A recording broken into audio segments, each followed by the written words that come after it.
Question 6 is where the questions start to get a little bit more challenging. So we're told that a competition consists of two independent events.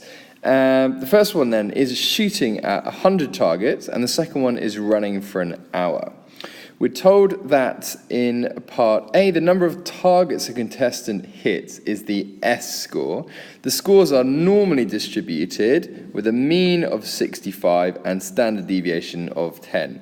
So we can say the variable S is normally distributed with a mean of 65 and a standard deviation of 10. So that's our distribution.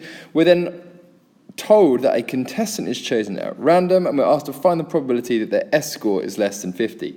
So all we're trying to find out here is the probability that their S score is less than 50. So on your GDC, you're just going to go to the normal CDF.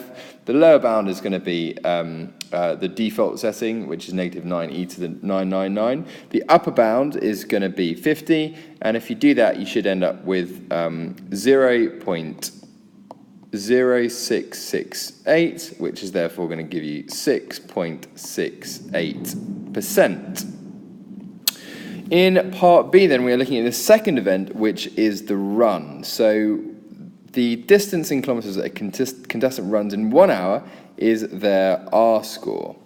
The R scores are also normally distributed with a mean of 12 and a standard deviation of 2.5. So we can say that R is normally distributed with a mean of 12 and a standard deviation of 2.5 squared for the variance is how we express it. Remember, the standard deviation is 2.5.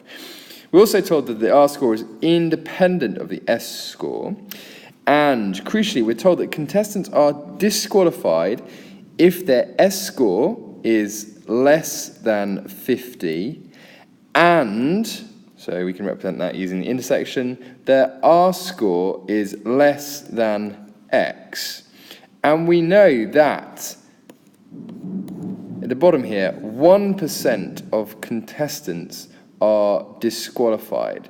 So it says, given that 1% of contestants are disqualified, find the value of X.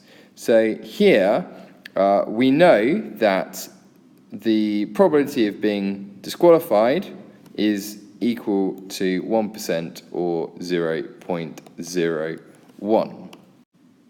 From part A, we've already established that the probability that S is less than 50 is 0.0668.